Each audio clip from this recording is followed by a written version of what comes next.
Hi sir, నమస్తే. నమస్తే అండి. ఇండస్ట్రీకి వచ్చి 10 ఏళ్ళు దాటేసింది. 10 ఇయర్స్ అయిందండి. 10 ఇయర్స్ 2014 నుంచి 2014. 11 ఏళ్ళు అయింది. యా, ఎలా ఉంది జర్నీ? ఎలా ఉంది? గుడ్ అండి. So far by God's grace going very good. I'm enjoying it. Filmography చూస్తే 5 సినిమాలు ఉన్నాయి. 3 సినిమాలు ఏమో చైతూతో, 2 సినిమాలు ఏమో నిఖిల్తో అంటారు. ఇద్దరు హీరోలకి ఈ 10 ఏళ్ళు ఇద్దరు హీరోలతో ట్రావెల్ చేశారు. యా, అంటే చేస్తున్న హీరోతో మళ్ళీ చేయడం అన్నది ఒక రకంగా అడ్వాంటేజ్. కాకపోతే చెప్పాల్సిన కథలు చాలా ఉంటాయి, ఎక్కువ మంది హీరోలతో పనిచేయాలని ఉంటుంది. అవునండి. ఈ జర్నీని ఎలా చూస్తారు? సో ఫస్ట్ అయితే ఎంతమందితో చేసాం, ఎలా చేసాం అనేది పక్కన పెడితే ఐఎమ్ ఎంజాయింగ్ దిస్ ప్రాసెస్ అండి. బేసిక్గా ఫిల్మ్ మేకింగ్ ప్రాసెస్ని ఎంజాయ్ చేస్తున్నాను. అంటే మీరు 5 మూవీస్ 2 హీరోస్ చూస్తున్నారు, కానీ different production house, different technicians చూస్తున్నారు కదా, నాకు వాళ్ళు కనపడుతున్నారండి.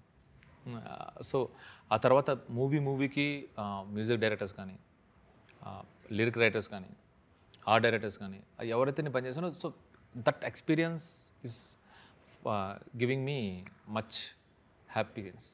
అన్నిటికన్నా ముఖ్యమైన విషయం ఏంటంటే సినిమాకి జానర్ మారుస్తున్నారు. ఈ జానర్ నేను ఎక్స్పెక్ట్ చేసింది కాదండి. ఇప్పుడు ఏదైతే ప్రజెంట్ తండేలు ఉందో ఇది నేను ఎక్స్పెక్ట్ చేసింది కాదండి. అంటే ఫర్ మీ ఇది రియల్ లైఫ్ ఇన్సిడెంట్ కాకపోతే నా స్వతహాగా నేను రూట్ లెవెల్ నుంచి నాకైతే తట్టదేమో అనేది నా ఫీలింగ్ అండి. Yes, I'm blessed. Karthikeya, Premam, Savyasachi, again Karthikeya 2 and Thandel. Genre మారుతున్నారు. ప్రతి సినిమాకి ఏదో ఒకటి నేర్చుకునే ప్రాసెస్ ఏదో జరుగుతుంటుంది. ఈ సినిమాతో మీరేం నేర్చుకున్నారు? ఈ సినిమాతో నేర్చుకోవడం కన్నా ఈ సినిమా అప్పుడు నేను ట్రావెల్ చేసిన పీపుల్ ఉన్నారు చూడండి. పర్టికులర్గా అరవింద్ గారు, ఈవిడి, సాయి పల్లవి. అంటే వయసులో చాలా పెద్దవారు ఆయన, వయసులో నాకన్నా చిన్న అమ్మాయి. బట్ ఒక యాజ్ ఎ హ్యూమన్ బీయింగ్ తర్వాత ఎలా ఎవాల్వ్ అవ్వాలి అంటే మనకి అంటే ఆర్ట్కి ఏజ్తో సంబంధం లేదు, ఎనర్జీకి ఏజ్తో సంబంధం లేదు, హ్యూమానిటీ గ్రౌండ్స్కి మన స్థాయితో సంబంధం లేదు. అంటే నేను చెప్పింది అర్థమవుతుందో లేదు, ఇది ఈజ్ అబౌట్ అరవింద్ గారు. ఆయన రేంజ్కి కొన్నిసార్లు ఆయన కొన్ని మనుషులతో మాట్లాడడం, వాళ్ళకి ఏదైనా సహాయం కావాల్సి వస్తే ఆ ప్లేస్కి వెళ్ళడం, ఆయన స్వయంగా చూసుకోవడం ఉంది కదండి. It was seriously I'm surprised. Thanks. Okay, ఒక మనిషిగా, ఒక హ్యూమన్ బీయింగ్గా కొంచెం ఎవాల్వ్ అయ్యి నీ స్థానం పెరిగినా, నీ స్థాయి పెరిగినా కూడా ఎలా ఉండాలి అనేది ఆయన చూసి నేర్చుకున్నాను. The balance of life is amazing.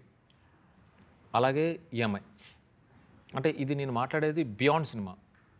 అలాగే సాయి పల్లవి, ఆ అమ్మాయి ఇంకా యాజ్ అన్ యాక్ట్రెస్ అసలు మనం సర్టిఫికెట్ ఇవ్వాల్సిన పని లేదు. మీరు చూసిన సినిమాల్లో మీరు సర్ప్రైజ్ అవ్వాల్సిన ఎలిమెంట్స్ ఏమి లేవు. చూసి ఎంజాయ్ చేయడం తప్పితే అబ్బా ఏంట్రా బాబు ఎంత బాగా చేసిందని కాదు, చూసి ఎంజాయ్ చేయడమే అమ్మాయిని. ఈ స్పేస్లో ఆ అమ్మాయికి లైఫ్లో వచ్చిన కొన్ని ఇన్సిడెంట్స్ ఉంటాయండి. సీరియస్లీ కొన్ని ఎలిగేషన్స్ ఉన్నాయి అమ్మాయి మీద. అంటే as a human being, as a యాక్ట్రెస్గా కానీ, యాజ్ ఎ హ్యూమన్ బీయింగ్ కానీ, షీ ఈజ్ ఫ్లాలెస్. అలాంటి అమ్మాయి మీద అన్ని ఎలిగేషన్స్ పర్సనల్లీ వచ్చినప్పుడు, నేను ఈ అమ్మాయి పరిచయం లేనప్పుడు, సాయి పల్లవి నాకు పరిచయం లేనప్పటి నుంచి దూరం నుంచి నేను ఆ ఎలిగేషన్స్ని ఎలా చూశానో, దగ్గరున్నప్పుడు నాకు ఫిల్టర్ అవ్వవు. Because few things I'm very particular నాకండి. మన విలువలు, మన heritage, when it comes to country, when it comes to our roots, I'm very particular. నేను ఆ స్టేట్మెంట్ ఏంటి, అదేంటి నేను ఫస్ట్ పరిచయంలోనే అడిగాను. అంటే నేను చాలా అలాంటి విషయాల్లో నాకు కూడా అంటే నేను ఇంకా బ్రెయిన్లో పెట్టుకుని నేను ఆమెతో కథా కమానిషి గురించి మాట్లాడలేను. But when I saw her, ఆమె సైడ్ నుంచి ఆమె చెప్పేవి అవన్నీ వింటున్నప్పుడు, సార్ ఎవడైనా ఒక మనిషి, నేను ఇప్పుడు ఏదో మాట్లాడాను, మీరు హర్ట్ అయ్యారు, మీరు హర్ట్ అయ్యింది ఐ డోంట్ మీన్ మీరు ఒక్కళ్ళు మిస్అండర్స్టాండ్ చేసుకుంటే నేను తీసుకోలేనండి. అయ్యో కాదండి అని చెప్పి నేను ఏదో ఒకటి కవర్ చేయడానికి మాట్లాడతా. బట్ ఒక వర్గం ఆమె అంటే ఆమె ఇంటెన్షన్, ఈమంత డివోషనల్ నీకు ఎవరు లేరు. I never saw anyone. అసలు నేను ఎవరు అంత దగ్గర నుంచి చూడలేదని, అంత డివోషనల్గా చేతిలో ఎప్పుడు జపమాల పెట్టుకోవడం, గుడ్డుని అలా నోట్లో కూడా ఇప్పటివరకు వేసుకోలేదు జీవితంలో ఆమె. ఎందుకండి అని చెప్పి ఆమె ఫిలాసఫీ ఆపే అనుకుంటాం మనం. వద్దో తల్లో నీ నాకు ఓకే ఒక ఎక్స్టెండ్ వరకు ఓకే. ఏమీ దొరకనప్పుడు సమ్టైమ్స్ 28 డేస్ ఎంతో జపాన్లో షూట్ చేసినప్పుడు ఏమీ దొరకనప్పుడు 2-3 రోజులు జస్ట్ లెట్యూస్ ఆకులతో గట్టాన్ అయిందని అమ్మాయి. అంటే అంత అమ్మాయి మీద అంత పెద్ద పెద్ద అభియోగాలు పడుతున్నప్పుడు కూడా ఏ స్పేస్లో కూడా చిన్న గ్రే ఏరియా ఆమె ఓపెన్ చేయలే, ఫ్రస్ట్రేషన్ ఓపెన్ చేయలే. మేబీ పూర్వజన్మ సుకృతం ఇదో పూర్వజన్మ పాపమో or some nature or some god is testing me and she stood like that. ఎంత కష్టమండి ఇది అనే పర్సనల్ ఫ్రెండ్. అది ఇదంతా చెప్తున్నాను ఎందుకంటే కానీ క్లోజ్ సర్కిల్లో ఓపెన్ అవుతుంటారు కదా, నాతో ఓపెన్ అయ్యారండి. అదే అంటున్నా. నాతో గంటలు మాట్లాడినప్పుడు ఈ అమ్మాయి ఎలా తట్టుకుంది ఇవన్నీ అండి. అంటే ఎలాంటి అంటే ఇంపాసిబుల్ అండి. అంటే వద్దు అనుకున్న సోషల్ మీడియాని అలా క్లోజ్ చేసిన, ఫోన్ని ఐప్యాడ్ని క్లోజ్ చేసినా కూడా మన దగ్గరికి అవి వస్తూనే ఉంటాయన్నమాట. ఈమె ఫేస్ చేసిన కొన్ని థింగ్స్ క్లోజర్ సర్క్యూట్లో కూడా. ఎందుకంటే 10 మంది ఉన్నారనుకోండి, 10 మందిలో ఈ అమ్మాయి నెంబర్ 1 మంచి అమ్మాయి. ఓకేనా, నెంబర్ 1 మంచి అమ్మాయి. మనకి అది హీరోయిన్స్లో కానీ హీరోస్లో కానీ fellow human beings, family, friends, well wishers, కొలీగ్స్లో 10 మంది మనకు తెలిసిన వాళ్ళు ఉంటే she will be the number 1, డౌటే లేదు. అంటే మనం దాన్ని ఎలా ఏం పారామీటర్తో ఈ అమ్మాయి నెంబర్ 1 అంటున్నారంటే నువ్వు ఒక ఫెలో హ్యూమన్ బీయింగ్ నువ్వు ఎలా ట్రీట్ చేస్తున్నావో దాన్ని బట్టే నీలో ఉన్న హ్యూమానిటీని పారామీటర్తో అదే కొలమానంతో కొలుస్తాం. సో నేను చూసినప్పుడు కుక్క పిల్లని, పసిపాపని అందరినీ కూడా అంత జాగ్రత్తగా చూసుకునే అమ్మాయి మీద ఇన్ని అభియోగాలు వస్తున్నప్పుడు చుట్టుపక్కల తనకి తెలిసిన పీపుల్ కూడా, తనతో వర్క్ చేసిన పీపుల్ కూడా సమ్టైమ్స్ అంటే దీంతో మాట్లాడితే నేను బ్యాడ్ అయిపోతానేమో అన్న స్పేస్ కూడా ఈ అమ్మాయి నాకు ఎక్స్ప్లెయిన్ చేస్తున్నప్పుడు అలా తట్టుకుని ఒక్క నెగిటివ్ కామెంట్, ఒక్కరికి నెగిటివ్గా రెస్పాండ్ అవ్వకుండా అలా నించుని చూడండి. ఏమవుతుంది అంటేనండి జనరల్లీ అంటే ఈ అమ్మాయి ప్రేమించేంతలాగా దేశాన్ని, ఈ అమ్మాయి ప్రార్థించేంత దేవుడిని మళ్ళీ ఎవరు లేరు. అదే ఆ అమ్మకి ఇలాంటి విషయం సమ్టైమ్స్ ఏమనిపిస్తుంది అంటే యాజ్ ఎన్ ఇండివిజువల్ నీ బాగుందిలే అమ్మ అని చెప్పి మారిపోతారు. అదేందండి నేను చాలామందిని చూసాను. స్టేజ్ వచ్చిన తర్వాత ఇప్పుడు అంటే ఫెమినిజంకి ఎలాగా దాని అర్థం మార్చేశారు అంటే తిరుతూ నేను ఒక పార్టీకి సపోర్ట్ చేస్తానండి అనుకోకుండా నేను ఇచ్చిన ఒక స్టేట్మెంట్ ఆ పార్టీ వల్ల నాకు ఎదురు తిరిగారు అనుకోండి, నేను అగెన్స్ట్ పార్టీ అయిపోతా. నా ఐడియాలజీస్, నా చిన్నప్పటి నుంచి ఇష్టం అన్నీ పక్కన పెడేస్తా, ఆ పార్టీకి అగెన్స్ట్కి వెళ్ళిపోతా. వెనయం అంటే నేను చాలా చక్కగా నా దేవుణ్ణి నేను ప్రార్థించుకుంటూ ఉంటా. బట్ నేను ఇచ్చిన ఒక చిన్న హిస్టరీలో ఇది జరిగింది, రాముడు కృష్ణుడు ఇది చేశారంటే నా రాముడిని నా కృష్ణుడు ఇలా చేస్తామని చెప్పి వెన్ దే ఆర్ అగెన్స్ట్, నా ఇంటి మీద రాళ్ళు వేస్తే నేను ఇంకా అసలు మీకేం తెలుసురా అని చెప్పి నేను అగెన్స్ట్ దమ్. అంటే అంత బోల్డ్గా అంత ఇదిగా నిలబడి నిజం అనేది ఎప్పటికైనా బయటకు వస్తుంది. నేను సఫర్ అవ్వాలని రాసుంటే ఐఎమ్ సఫరింగ్ దిస్ అనుకునే అంత మనోధైర్యం అనేది ఈ ఏజ్లో ఈ సెలబ్రిటీ యాజ్ ఎ సెలబ్రిటీ తిన ఉండడం అనేది ఇంపాసిబుల్ టాస్క్ అండి. నేను ఇచ్చే ఫ్రీ సజెషన్ ఏంటంటే మనం సోషల్ మీడియాలో చూసి 100 ట్వీట్స్లో 5-6 ట్వీట్స్ కానీ మన పర్సనల్ అబ్యూజ్ ఆర్ఎల్స్ మనకి సంబంధం లేని టాపిక్లో ఇన్ఫ్లుయెన్స్ అవుతాను చూడండి. కొన్నిసార్లు నిజం ఎంత అనేది పక్కన పెట్టి విల్ గెట్ ఇన్ఫ్లుయెన్స్డ్. మనకి ఒకళ్ళు ఇష్టం లేదు, మనకి ఎవరైనా ఒకటి ఇష్టం. సో ఒక హీరోని కమెంట్ చేస్తున్నప్పుడు ఆటోమేటిక్గా ఆ హీరో మీద ఇంకా ద్వేషం పెంచేసుకుంటాం, ఆ టాపిక్ మీద మనం ద్వేషం పెంచేసుకుంటాం, మనకు లేని ద్వేషాన్ని పెంచేసుకుంటాం, మనకు లేని ప్రేమను పెంచేసుకుంటాం.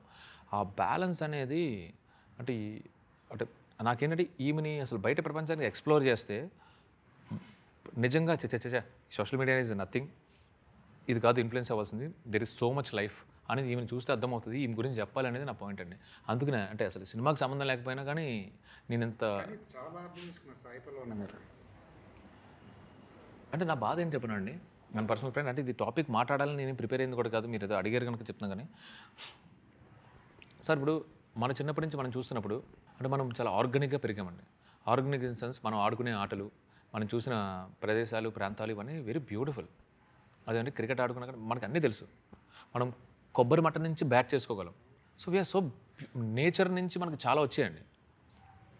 సో మనం మ్యాక్సిమం స్పెండ్ చేసింది అక్కడే. బట్ రైట్ నో చిన్నపిల్లలు, చంటి పిల్లల దగ్గర నుంచి చిన్నపిల్లల వరకు వాళ్ళు ఆ ఫోన్లో ఆ మీడియాలో చూస్తున్నప్పుడు నాకు చాలా భయము బాధ వేస్తుందండి. Real crux of the life miss అయిపోయి వాళ్ళు ఏదైతే ప్రధానంగా 10 న్యూస్లు చూస్తారో అనలైజేషన్ ఏమీ లేకుండా అది నమ్మి ఒక కంక్లూజన్కి వస్తున్నారు చూడండి. అంటే అబ్బో అది కాదండి, అందులోంచి ఎలానా బయటికి తీసుకురావాలని చెప్పి నా లోపల ఏదో ఉంటుంది అన్నమాట ఒక తపన.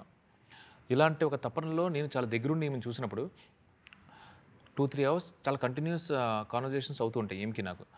కొన్ని ఆర్గ్యుమెంట్స్ లాగా వెళ్తూ ఉంటాయి మేడం, భయపడిపోతారు జనాలు బయట వాళ్ళు.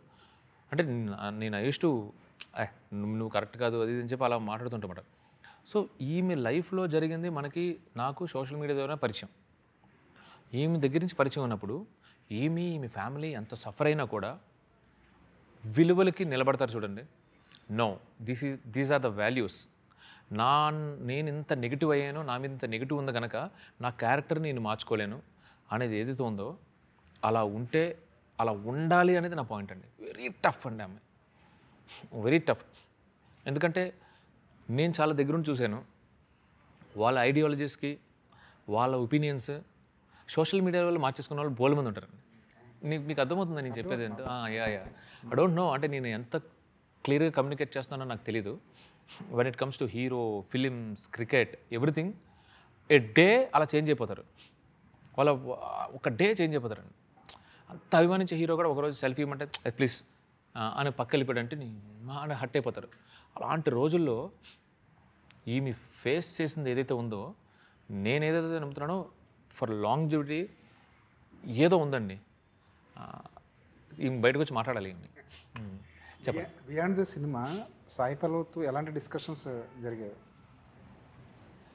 నాకు చైతన్యకి పర్సనల్లీ, నాకు సాయి పల్లవికి పర్సనల్ అంటే ఆ రోజు అంటే నాకు ఈవిడికి కొంచెం ఒక స్పెషల్ థింగ్ అండి. మా వైఫ్ భయపడిపోతుంది అప్పుడప్పుడు వచ్చి కూర్చున్నప్పుడు. నేను ఈమెను అడిగే క్వశ్చన్స్ కానీ మా ఇద్దరు discussions it leads to argument. ఆమె హట్ అయిపోతుందేమో అని భయపడుతుంది. ఇప్పుడు నా intention when my intention is right, అదేందని when my intention is right నాకు భయం లేదండి. అంటే నా మనసులో ఏదీ లేదు. సో దేవుడి దగ్గర నుంచి, దేశం దగ్గర నుంచి, సినిమాల దగ్గర నుంచి ఏదైనా కేసులు అయ్యి ఏదైనా అవుతుందనుకోండి, మొత్తం మన ఇండియాలో ఏదైనా జరిగితే పెద్ద ఇన్సిడెంట్ ఏదైనా వస్తే ఈవిడికి మంచి క్యూరియాసిటీ వచ్చి మీ ఒపీనియన్ చెప్పండి అని అడుగుతుంది అనమాట. సో ఆ ఒపీనియన్ అలా కంటిన్యూ అవుతుందన్నమాట. So 4th dimension 3rd dimension ఉంటాయి కదండి, అందులో కూడా వెళ్ళి కూర్చొని చక్కగా అసుగేసుకుంటాం. కొన్నిసార్లు మా కెమెరామెన్ అలీలు షార్ట్ టేక్ అంటుంటారు అన్నమాట. ఆయన కానీ ఓకే అని చెప్పి వెళ్తుంటాం. డిస్కషన్ కాస్త ఆర్గ్యుమెంట్లోకి వెళ్ళినప్పుడు మూడ్ మారిపోద్ది. నెక్స్ట్ సీన్ ఉంది, ఒక మంచి సీన్ తీయాలి. ఇప్పుడు మళ్ళీ ఆ మూడ్లోకి ఎలా తీసుకురావాలి అమ్మాయిని? అంటే రజనీకాంత్ గారు రోబోలో నవ్వుతారు చూడండి, అలా స్విచ్ ఆఫ్ చేసి స్విచ్ ఆన్ చేసినటువంటి ఈమెకి. సో నాకు అంటే నేను ఇన్పుట్ ఇవ్వాల్సిన పని లేదండి. సీన్ పేపర్, మూడ్, సాడా, హ్యాపీయా వెళ్ళిపోద్దాం. అంటే నేను that was a surprise. Maybe ఆ స్పేస్లోనే నేను ఇంకెక్కడో యాజ్ ఎ డైరెక్టర్ మోనిటర్ ముందు కూర్చున్నప్పుడు అన్నీ క్యాలిక్యులేట్ చేసుకుంటాం కదండి. బ్యాక్గ్రౌండ్ అది ఇది, మూడ్ ఇప్పుడు ఇలా ఉంది, దీనికి ముందు డైలాగ్ ఇది, దీని తర్వాత డైలాగ్ ఇది, కనుక ఇక్కడ ఈ ఎక్స్ప్రెషన్ రావాలి అనేది నేను ఇక్కడ సెట్ చేసుకుంటాను కదా. అది నాకన్నా ఒక సెకండ్ ముందు ఆమె సెట్ అయిపోతుంది. సో ఏం చెప్పక్కర్లేదు, no need to feed for her. కథ చెప్తున్నప్పుడు 100 డౌట్లు అడుగుద్ది సాయి పల్లవి. నోట్ ఒకటి అడుగుద్ది. అంటే నాకు చాలాసార్లు అనిపిస్తుంది, అంటే మనకి జనరల్గా అంటే అంత ప్రిపేర్గా ఉండమండి. అంటే ఏంటి అంటే నేను పనిచేసిన హీరోలు పర్టికులర్గా దే బిలీవ్ మీ. ఓకే, నేను పనిచేసింది మీరు అన్నట్టు ఇద్దరితోనే కదండి. సో నా ప్రొడ్యూసర్స్తోనూ వీళ్ళతోనూ ఉంటుంది. హీరోయిన్ సైడ్ నుంచి మనం ఇంత ఎక్స్పెక్ట్ చేయమండి. అంటే ఇట్ వాజ్ సో టీడియస్, అందులో డౌటే లేదండి. నాకు చాలాసార్లు బాబాయ్ అంటే ఇట్ వాజ్ కాదండి. అంటే నాకు అంటే అరవింద్ గారు చాలాసార్లు చెప్తుంటారు, అంటే నాకు చాలా పేషెన్స్ ఉందండి. అంటే if the intention is for the film, పర్సనల్గా ఏమీ అటాక్స్ కదా నన్ను. అంటే హీరో అరవింద్ గారు, హీరోయిన్, ఎనీవన్, ఇప్పుడు ఎడిటర్ కూడా ఇది ఎందుకు అంటే ఇది ఎందుకు అనే క్వశ్చన్ జనరల్గా వీ కాంట్ టేక్. నేను 10 ఆప్షన్లు అనుకుని ఈ ఆప్షన్ బెస్ట్ అని నా బ్రెయిన్ స్ట్రామ్ చేసి నేను ఒక ఐడియాని తీసుకొస్తా. ఇది ఎందుకు బాలేదు అంటే ఇమీడియట్గా తీసుకోలేం, డిఫెండింగ్ మోడ్లోకి వెళ్తాం జనరల్లీ. బట్ నాకు పర్సనల్లీ నన్ను ఎవరైనా క్వశ్చన్ చేసినా దట్ క్వశ్చన్ ఈజ్ ఫర్ ఆ క్వశ్చన్లో ఇంటెన్షన్ ఫర్ ద ఫిల్మ్ అయినా కానీ I feel happy. So she's one of my రైటర్గా అనుకోవచ్చు అండి. అంటే ఆమె నేను ఒకటి తీసుకొస్తే ఇదెందుకు ఇలా కదా అని అడిగే దాంట్లో ఈమెకి ఏంటంటే సమయం సందర్భం ఏదీ లేదండి. పావు గంటలో ఈ సీన్ తీసేయాలి, ఈ లొకేషన్ నుంచి వికెట్ చేసేయాలి అన్న కానీ షీ వోంట్ మైండ్. అదొకటి కొట్టేస్తుంటుంది మనకి టెన్షన్. ఇంకా ఈ రైల్వే స్టేషన్ వికెట్ చేసి వెళ్ళిపోవాలి. If she is not convinced లేదా దీనికన్నా బెటర్మెంట్ కావాలి అంటే అలా కూర్చుంటుంది. అందరూ వెయిట్ చేస్తుంటారు అనమాట. చక్కగా 15 minutes హాఫ్ అన్ అవర్ నాకు చేతి కూడా ఒక డాన్ రెడీ ఒకటే నేను తినేసి రావచ్చా అంటారనమాట. అదే సో తను హెసిటేట్ చేయదు. నాకు అప్పుడప్పుడు లోపల కొంచెం ఇంపేషెంట్ అవుతుంటాను కానీ షీ డోంట్ మైండ్. ఎంత కూల్, ఎంత గుడ్ అట్ హార్ట్, అంత పట్టుదల. సార్ తండేలు అంటే లీడర్ అని అర్థం. యా, ఈ సినిమాకి తండేలు ఎవరు? ఈ సినిమాకి మల్టిపుల్ తండేలు ఉన్నారు. అంటే ఎలా అవుతుందంటే ఇప్పుడు అరవింద్ గారు అనుకోండి, నేను తండేలు అంటారు ఆయన. మా అందరికీ అంటే అరవింద్ గారు తండేలు అన్నట్టు. సో అలాగా ఈ సినిమాకి ఒకరు కాదండి, 6 ఉన్నారు సాలిడ్గా. సో ఒకవేళ మోకుమ్ముడిగా ఓట్లు వేయాలి అంటే మాత్రం అరవింద్ గారు ఈ సినిమాకి తండేలు. బన్నీవాసు గారు ఎక్కువ ఇన్వాల్వ్ అయ్యారా, అరవింద్ గారు ఎక్కువ అయ్యారు? అంటే ఇట్ ఆల్ డిపెండ్స్ అండి. ఇప్పుడు అంటే ఎవరి సెక్షన్లో వాళ్ళు ఉంటారన్నమాట. అరవింద్ గారు బన్నీవాసు గారు ఈక్వల్గా ఉంటుందన్నమాట. So when it comes to తిరగాలి, ప్రయాణం అవన్నీ చేయాలంటే వాసు గారు ఉంటారు. బట్ అరవింద్ గారు ఎనర్జీ ఈజ్ అన్మ్యాచబుల్ అండి. అంటే వీ కాంట్ ఎక్స్పెక్ట్. అంటే అలాంటి అది షూటింగ్ అయినా ప్రమోషనల్ ఈవెంట్స్ అయినా మీరు చూస్తున్నారు కదా, ఇంపాసిబుల్ ఆయన. ఈ క్యారెక్టర్లోకి నాగ చైతన్యాన్ని తీసుకురావడానికి మీరు పడిన కష్టం ఏంటి? కష్టం టు బీ అంటే ఆనెస్ట్, నేనైతే పెద్ద కష్టపడలేదండి. అంటే అదే చెప్తాను కదండి, అంటే what is that more than కష్టం, వర్క్ చేసాం. అంటే మోర్ దాన్ ఫిజికల్ చేంజెస్ కన్నా లోపల నుంచి ఒకటి రావాలండి. To behave as a fisherman is not so easy. చేపలు తినంత సులువు కాదండి అది. అంటే అదే కదా, అలాగా అంటే ఆ స్కిన్ ఆఫ్ ద క్యారెక్టర్కి మినిమం అంటే ఎప్పుడు ఆయన విజువల్గా కూడా చూడలేదు. విజువల్గా కూడా హీ నెవర్ సా దెమ్, ఎలా పడతారు ఎలా చేస్తారు అన్నది. సో దానికి మెజారిటీ ఆఫ్ ద క్రెడిట్ అతనికే వెళ్ళిపోవాలి. రెండో క్రెడిట్ ఏంటి అంటే ఇది ఒక రియల్ టైమ్ స్టోరీ. సో నేను రాసిన కాల్పనిక కథ అనుకోండి, that is different. But real time stories, ఆ క్యారెక్టర్స్ ఇతను కలిసినప్పుడు ఇదంతా హీ అబ్జర్వ్ చేసి వలయటం, కూర్చోవటం, మాట్లాడటం, ఇవన్నీ అంటే నా కష్టమైతే చాలా మినిమల్ అండి ఇందులో. శ్రీకాకుళం యాస కూడా నేర్చుకున్నారు. యా, ట్యూటర్ పెట్టుకుని నేర్చుకున్నాను. డబ్బింగ్ చెప్పేటప్పుడు వెనక ముందు భా ఖా మా అవన్నీ మాట. సో ఇందులో యాస గురించి వచ్చినప్పుడు యూఆర్ వెరీ క్లీన్. అంటే అదే ప్రాంతంలో అంటే వెస్ట్ గోదావరిలో, పశ్చిమ గోదావరి కానీ తూర్పు గోదావరిలో ఇంటీరియర్కి వెళ్ళే కొద్దీ ఇంకా యాస మారిపోతుంది. అలాగే ఉత్తరాంధ్రలో వైజాగ్ ఒకటి, విజయనగరం ఒకటి, శ్రీకాకుళం ఒకటి, శ్రీకాకుళం నుంచి ఆంధ్రాల వలస ఒకటి, ఇంకా లోపల ఒకటి అండి. చాలా మాటలు శ్రీకాకుళం వాళ్ళకి కూడా అవి మనుగడలో ఉన్నాయని తెలియదు, బట్ వాళ్ళు మాట్లాడుకుంటుంటారు. అర్థమైందండి. ఆ స్పేస్కి వెళ్ళి మళ్ళీ అందరి జనాలకి అర్థమయ్యేలాగా, ఎందుకంటే ఇప్పుడు ఎవరైతే క్యారెక్టర్స్ ఉన్నాయో వాళ్ళు మాట్లాడుతున్నప్పుడు మేము రికార్డ్ చేసామండి. వస్తున్నా అని ఏమంటారు, మాట్లాడొద్దు అని ఏమంటారు, నోర్మై అంటాను ఏమంటారు, ఇవన్నీ ఏమంటారు అనేది మేము మాట్లాడి ఆ మాటల్ని చాలా జాగ్రత్తగా బుజ్జితల్లి క్యారెక్టర్ కానీ రాజు క్యారెక్టర్ కానీ పెట్టేవాడిని. చైతుతో చేపల పులుసు కూడా వండించినట్టున్నారు. ఆయన వండేశారండి. ఎప్పుడో మామూలుగా మేము అక్కడికి వెళ్ళాం కదా, ఆ చేపల పులుసు తిన్నప్పుడు వాళ్ళందరితో కలిపి మేము చేపల పులుసు తిన్నాం. చాలా బాగుంది అని తిన్నప్పుడు, ఇంత మంచి చేపల పులుసు తినాలి అంటే నాకు రోజు మీరు వండి పెట్టడం అవుతుంది కనుక నేనే నేర్చుకోవాలేమంటే నేర్చుకుంటారంటే నేర్చుకోవడం కాదు మీకు వండి పెడతామని మాట ఇచ్చాడు ఆయన. సో మేము వాళ్ళ ప్రాంతంలో షూటింగ్ చేస్తున్నప్పుడు వాళ్ళు వచ్చారన్నమాట. సో ఈరోజు నేను మీకు వండి పెడతానని ఆయన వండాడు. ఇట్ వాస్ నైస్, బాగుందని వాళ్ళు చెప్పారండి, మరి ఎలా ఉందో తెలియదు. ఫిషింగ్ వెళ్ళారండి రియల్ టైం? ఓకే. మేము ఫిషింగ్కి వెళ్ళటం కాదండి, మేము ఇప్పుడు అన్నీ రియల్ టైం లొకేషన్స్లో చేసామండి. మేము ఏదైతే సముద్రం ఉందో అది ఆల్మోస్ట్ 90% ఈజ్ రియల్ లొకేషన్స్ అండి. 90% ఆర్ రియల్ లొకేషన్స్. అన్ని రియల్ లొకేషన్స్ అంటారు? అన్నీ కాదండి, అన్ని కాదు. కొన్ని ఏదైతే స్ట్రామ్ ఉంది చూడండి, ఆ స్ట్రామ్ యాడ్ చేసిందండి, ఆ స్ట్రామ్ని యాడ్ చేసాం. బట్ సముద్రం మీద మేము ఏదైతే తీసామో అది రియల్ మళ్ళీ. సో ఈయన అండమైన అంటే చాలా కష్టం అండి. It was very tough to shoot at it. అంటే టెక్నీషియన్స్ కన్నా ఆర్టిస్టులకి డబుల్ ట్రిపుల్ కష్టం ఫిజికల్లీ. బట్ బీచ్ దగ్గర చేయడం అంటే, బీచ్ అంటే మీకు వినడానికి చాలా ప్రశాంతంగా ఉంటుందండి.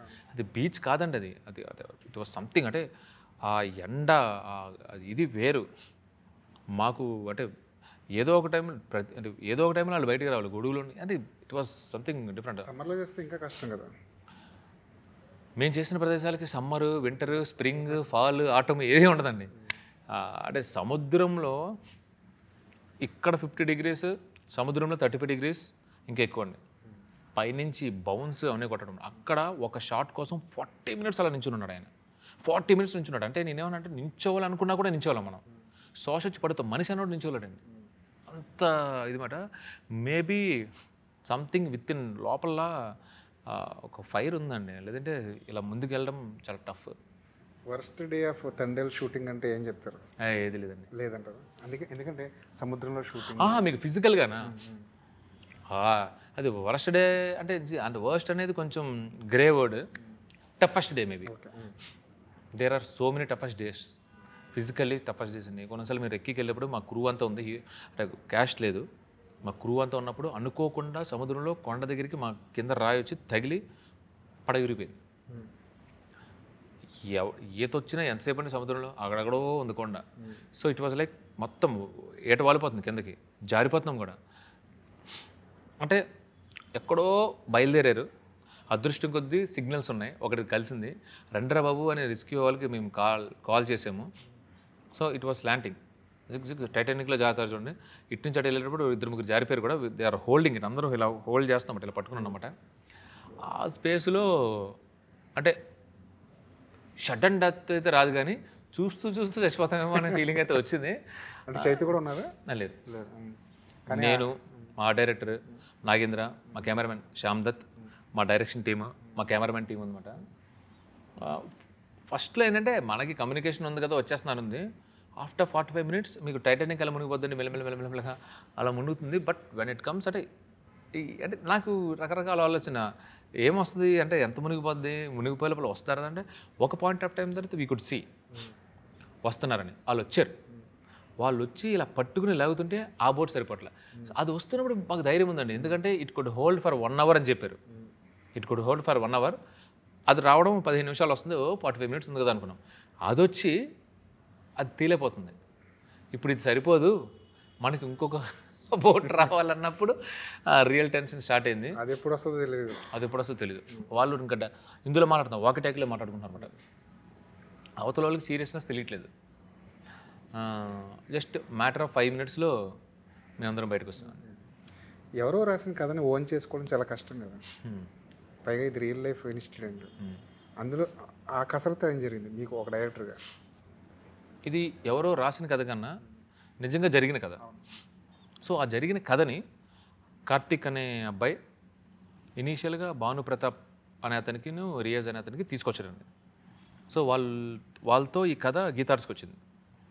ఇనీషియల్గా వాసు గారికి అబ్బా భలే ఉందే కథ, నిజంగా జరిగిన కథ కదా, కొంచెం రియలిస్టిక్గా తీయచ్చు, అథెంటిక్గా కొన్ని మూవీస్ ఉంటాయి మలయాళం అండ్ తమిళ్లో కొన్ని మూవీస్ ఉంటాయండి, అలా తీయచ్చు అని వాళ్ళు ఉన్నారన్నమాట. నేను అనుకోకుండా నాకు వాసు గారికి ఉన్న ప్రయాణము పరిచయంలో ఐ కేమ్ టు దిస్. అప్పుడు తెలిసినప్పుడు ఇందులో అంటే నాకు the most beautiful part in this ఏంటంటే, మనం చూస్తున్న ప్రేమ కథల్లో బెంగ, భయం చాలా తక్కువ ఉంటాయండి. కాన్ఫ్లిక్ట్స్ ఎప్పుడు బయట నుంచి వస్తాయి. ఇక్కడ కాన్ఫ్లిక్ట్ వీళ్ళ ఇన్నర్ స్పేస్ నుంచే. ప్రేమించుకున్న వీళ్ళిద్దరే, కాన్ఫ్లిక్ట్ అయిన వీళ్ళిద్దరి మధ్యనే, భయం అన్న వీళ్ళిద్దరి మధ్యనే, బెంగ అయినా వీళ్ళిద్దరి మధ్యనే. అది చాలా బాగుందండి. మోర్ ఓవర్ వీళ్ళిద్దరు పక్క నుండి ప్రేమించుకుని పక్క నుండి గొడవ పట్టలేదు, దూరంగా ఉండి గొడవ పడుతున్నారు. ఆ దూరంలో ఉన్న ఎడబాటు, బెంగ, ప్రేమ ఏదైతే ఉన్నాయో అది చాలా పొయిటిక్గా, చాలా బ్యూటిఫుల్గా చెప్పచ్చండి. సో ప్రమాదంలో ఉన్న దూరంలోనే ఉంటారు, ప్రేమించుకున్న దూరంలో ఉంటారు. ఇట్ వాస్ బ్యూటిఫుల్ అండి, చాలా బాగుంది. సో అలాగా చిన్నపిల్లలకు భోజనం పెట్టిన తర్వాత లాస్ట్లో ఐస్ క్రీమ్ మీద ఎంత ఎగ్జైటింగ్ ఉంటారో, సో వాళ్ళు అంత తక్కువ టైంలో కలుసుకునేది ఒక ఐస్ క్రీమ్ లెక్క. అది మిమ్మల్ని ఎగ్జైట్ చేస్తుంది. ఎగ్జాక్ట్లీ అండి, అది ఎగ్జైట్ చేసింది.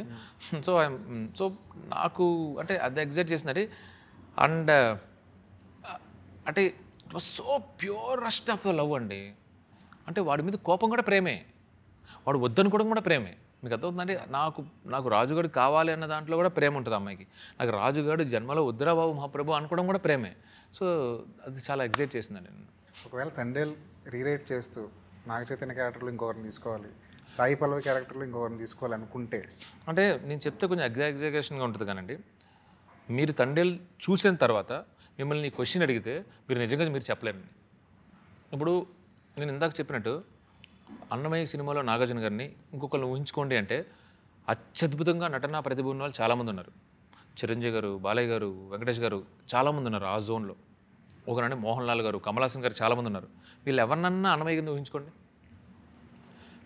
జగదగ్గుడు అతిలోక సుందరిలో చిరంజీవి గారిని, శ్రీదేవి గారిని కాకుండా ఊహించుకోగలమా? మనం ఊహించుకోలేమండి. సో చూసిన వాళ్ళకి అలా ఊహించుకోలేదంటే రాసి తీసిన వాళ్ళకి మేము అసలు ఊహించుకోవడం అనేది ఇంపాసిబుల్. అంత బాగా, అంత కాన్ఫిడెంట్గా చెప్తాను. రాజు అనే క్యారెక్టర్లో నాగ చైతన్య, బుజ్జితల్లి అనే క్యారెక్టర్లో సత్య అనే క్యారెక్టర్లో సాయి పల్లవి అంత చక్కగా మిడిపోయారండి. మున్నీటి గీతలు అనే నవలకి కథకి ఏమైనా సంబంధం ఉందా? మున్నీటి గీతలకి దీనికి సంబంధం అంటేనండి, ఆయన రాయక ముందే గీతార్ట్స్ వాళ్ళ దగ్గరికి ఈ కథ వచ్చిందండి. పేపర్లో న్యూస్ చూసి నేను చెప్పాను చూడండి ఇందాక కార్తీక్ అని, అతను తీసుకొచ్చింది.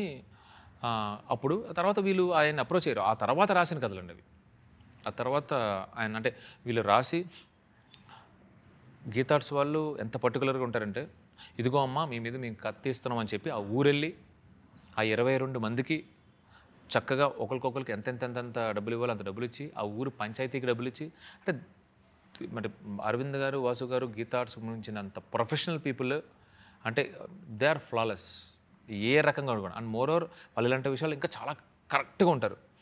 ఎందుకంటే ఇది మచ్చలేసం నుంచి ఢిల్లీ నుంచి గుజరాత్ నుంచి పాకిస్తాన్ వరకు కనెక్టెడ్ ఉన్న స్టోరీ. రేపొద్దున ఎలాంటివి వస్తాయి, ఇంత జాగ్రత్తలు తీసుకుని ఏదో ఒకటి వస్తాయి, 100% ఏదో ఒకటి వస్తాయండి. సో జస్ట్ ఇమాజిన్ ఆయనకున్న అనుభవానికి ఎన్ని జాగ్రత్తలు తీసుకుంటారు. సో అవన్నీ చక్కగా ఉన్నాయండి. సో ఆ తర్వాత వచ్చిన కథ అని చెప్పి నాకు వాసు గారు చెప్పారు, షూ డోంట్ వరీ అని చెప్పారు. అంటే మీకు కృషి గారి టీంకి మధ్య డిస్కషన్ కానీ జరిగాయి?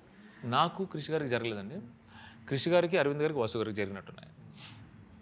అయితే మీ వైపు నుంచి మీరు క్లియర్ సార్. ఒకటేనంటే మన పిల్లలు మన ఫాదర్ అని చెప్పి ఎంత నమ్మకంగా ఎక్కడ అంటే ఎక్కేస్తారు. మనం ఎంత ఫాస్ట్గా నడుపుతున్నా my father is there behind me, I'm safe అనేది ఎలా ఉంటుందో అరవింద్ గారితో ప్రయాణం అలా ఉంటుందండి. సో ఆయన సార్ ఏంటి సార్ ఇదంటే నేను కంగారు చెప్పాను అనమాట, నువ్వు హ్యాపీగా సినిమా తీసుకోమా అని అన్నారంటే ఇంక నాకు ఇంకో వేరే క్వశ్చన్ రాదు నా మైండ్లో. డన్ అయిపోయింది అంటే అంత ఆయన word is more than a promise. So నాకు ఇంకా అసలు టెన్షన్ లేదండి. తండ్రి ప్రమోషన్లో చైతూ మాట అన్నారు, ఇక మీదట అల్లు అరవింద్ గారు లేకపోతే నేను సినిమాలు తీస్తాను. నా మాట ఆయన కాపీ కొట్టారు. నిజం, ఇది నేను అన్నా. చేశారా మిమ్మల్ని అంటే అంత ప్యాంపర్ చేశారా ఆయన? ఇట్స్ నాట్ అబౌట్ ప్యాంపరింగ్ అండి. నేను ఇప్పుడు as a writer, as a film maker, as a director, open రైటర్గా అనుకోండి, ఒక సీక్వెన్స్ ఉంది, అది మొత్తం రాసేసుకుని అమ్మయ్య బాగా వచ్చింది అనుకుంటాం, క్రాస్ చెక్ చేసుకుంటా బాగా వచ్చింది అనుకుంటా. ఎందుకంటే నాకు రైటింగ్ టీమ్ లేదు. So I right my self. రాసుకున్న తర్వాత అమ్మయ్య భలే ఉంది అనిపిస్తుంది. అరవింద్ గారి దగ్గర వెళ్ళినప్పుడు అప్పుడు చాలా నీట్గా అందులో ఉన్న క్రక్స్ అంతా, కోర్ అంతా మాట్లాడుకుని భలే ఉందమ్మా అని చెప్పి, ఓకే ఇంకా ఇది ఇంత బాగుండాలంటే అని చెప్పి ఆయన ఒక 2 క్వశ్చన్స్ రైజ్ చేస్తారు. ఆయన రైజ్ చేసిన 2 క్వశ్చన్స్తో ఆ సీక్వెన్స్ ఇంకా బాగా మెరుగుపడుతుంది. ఇప్పుడు నాకు ప్రాబ్లం ఏంటంటే నెక్స్ట్ అంత ఎక్స్పీరియన్స్తో నాకు సలహా ఇచ్చేవారు ఎవరు? Is my point. Even Vasu గారు ఇన్వాల్వ్మెంట్ అంత మంచిగా ఇన్వాల్వ్ అయితే ఇంత ప్రోడక్ట్ వస్తుందండి. లాస్ట్ మినిట్లో అలా ఇస్తారన్నమాట ఒకటి చిన్నది అలా యాడ్ చేస్తారు అమ్మనేమో దానివల్ల ఒక పరిపూర్ణత ఒక టొటాలిటీ వస్తుంది వాళ్ళిద్దరిలో ఉన్న బ్యూటీ అదేనండి ఏం కల్పించుకోరు లాస్ట్ మినిట్లో దే విల్ కమ్ మేము చాలాసార్లు అంటుంటాం మనం ఏదైనా జిమ్లో లిఫ్ట్ చేస్తున్నప్పుడు 8th వరకు వస్తామండి 9th 10th మన ట్రైనర్ అలా ఇవ్వాలి చాలు మనం చేసేస్తాం ఆ 9th and 10th beat 9th beat Vasu గారు 10th బీట్ అరవింద్ గారు ఇస్తారు తండ్రిల తర్వాత ఇమీడియట్గా ఏంటి కార్తికేయ 3 ఎక్స్పెక్ట్ చేయొచ్చు అంటే ఇమీడియట్గా నాకు తెలిసి సూర్య గారిది ఉండొచ్చండి అరవింద్ గారు ఒక స్టోరీని ఒక హిందీ హీరోకి ఇంకోళ్ళు కూడా అనుకుంటున్నారు అలాంగ్ విత్ దట్ కార్తికేయ 3 కూడా ఉంటుందండి సూర్య గారి బ్యానర్ ఏంటండి అది ఇంకా తెలీదండి అంటే డిపెండ్స్ ఆన్ అరవింద్ గారి డెసిషన్ చెప్పేశారు కదా సూర్య గారికి 2 చెప్పామండి ఆయన he's very interested to do movie with me మేము వెళ్ళి కలిసినప్పుడు ఆయన కార్తికేయ 2 నాకు చాలా నచ్చింది ఈచ్ అండ్ అంటే భలే మాట్లాడారు నాకు I felt so happy one of the reward for me ఎలా మాట్లాడారు definitely we're doing a movie Chandu ఆ 2 స్టోరీస్లో ఏదో ఒకటి మంచిగా డెవలప్ చేసుకుంటారా I'm excited for our combination అన్నారన్నమాట కథ మంచిగా డెవలప్ చేసి ఆయన ఎగ్జైట్ అయ్యే కథని డెవలప్ చేసుకుని మీ ఇద్దరం ఒక సినిమా తీయాలండి ప్యారలల్గా 100% కార్తికేయ 3 కూడా ఉంటుంది right sir all the best thank you మీ కార్తికేయ 2 లాగా ఎంత పెద్ద హిట్ అయిందో ఈ సినిమా కూడా అంతకు మించి పెద్ద హిట్ అవ్వాలని బై గాడ్స్ గ్రేస్ అవ్వాలండి thank you all the best thank you